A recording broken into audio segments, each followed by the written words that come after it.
Chapter 32.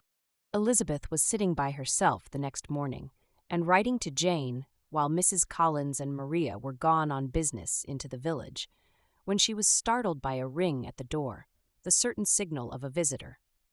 As she had heard no carriage, she thought it not unlikely to be Lady Catherine, and under that apprehension was putting away her half-finished letter that she might escape all impertinent questions, when the door opened, and to her very great surprise Mr. Darcy only entered the room. He seemed astonished, too, on finding her alone, and apologized for his intrusion by letting her know that he had understood all the ladies to be within.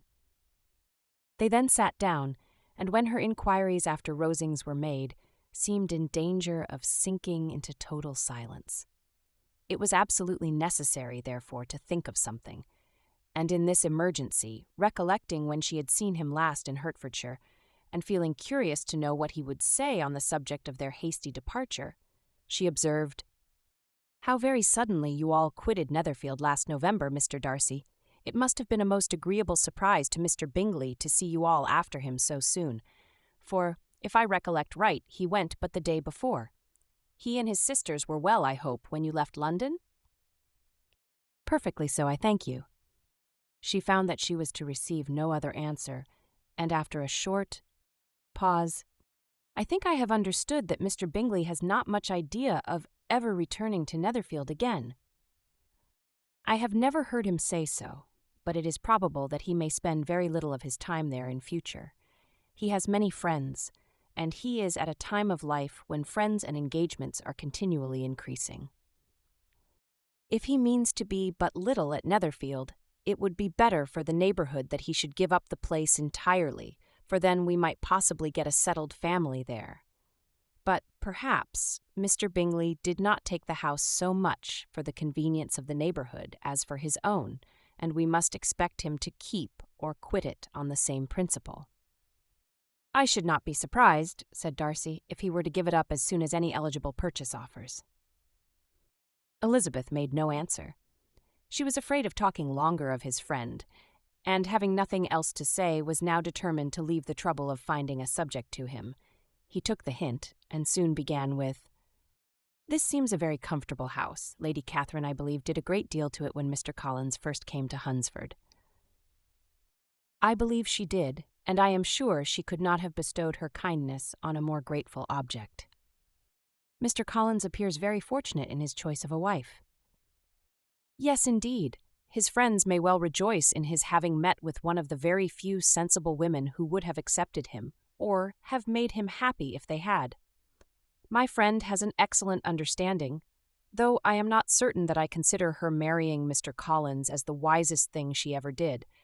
She seems perfectly happy, however, and in a prudential light it is certainly a very good match for her. It must be very agreeable to her to be settled within so easy a distance of her own family and friends." "An easy distance, do you call it? It is nearly 50 miles. "And what is 50 miles of good road? Little more than half a day's journey. Yes, I call it a very easy distance." "I should never have considered the distance as one of the advantages of the match," cried Elizabeth.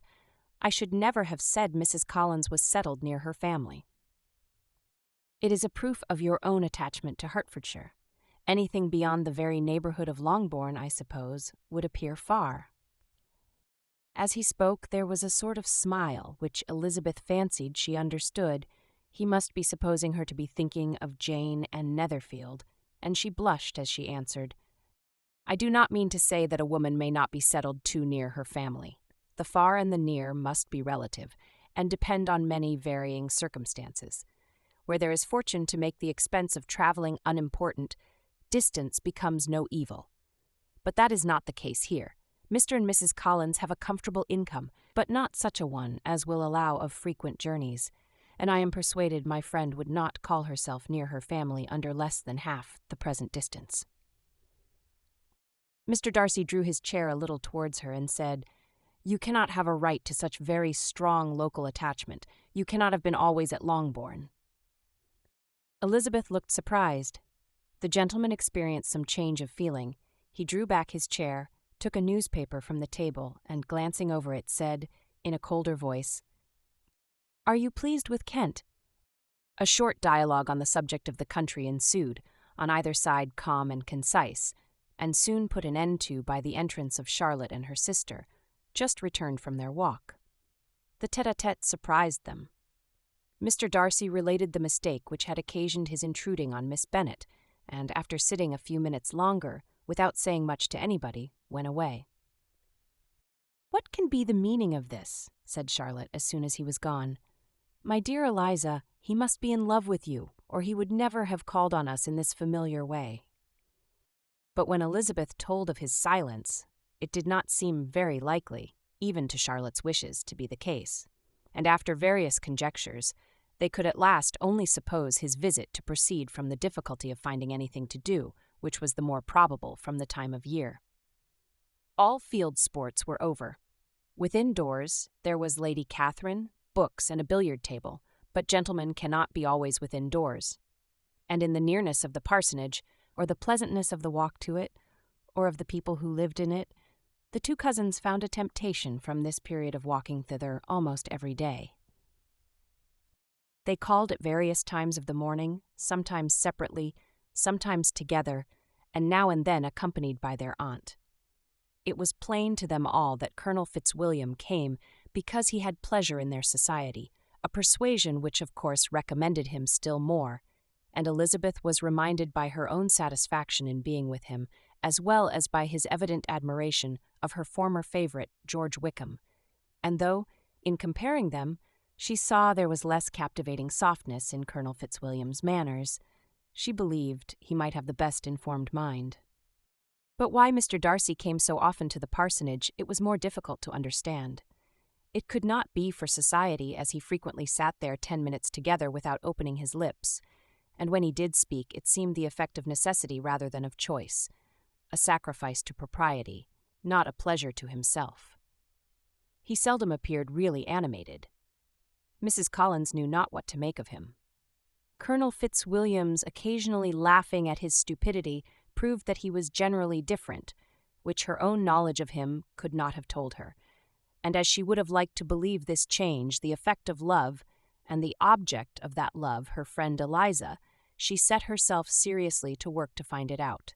She watched him whenever they were at Rosings, and whenever he came to Hunsford, but without much success. He certainly looked at her friend a great deal, but the expression of that look was disputable. It was an earnest, steadfast gaze, but she often doubted whether there were much admiration in it, and sometimes it seemed nothing but absence of mind. She had once or twice suggested to Elizabeth the possibility of his being partial to her, but Elizabeth always laughed at the idea, and Mrs. Collins did not think it right to press the subject, from the danger of raising expectations which might only end in disappointment, for in her opinion it admitted not of a doubt that all her friend's dislike would vanish if she could suppose him to be in her power. In her kind schemes for Elizabeth, she sometimes planned her marrying Colonel Fitzwilliam. He was, beyond comparison, the pleasantest man. He certainly admired her, and his situation in life was most eligible. But to counterbalance these advantages, Mr. Darcy had considerable patronage in the church, and his cousin could have none at all.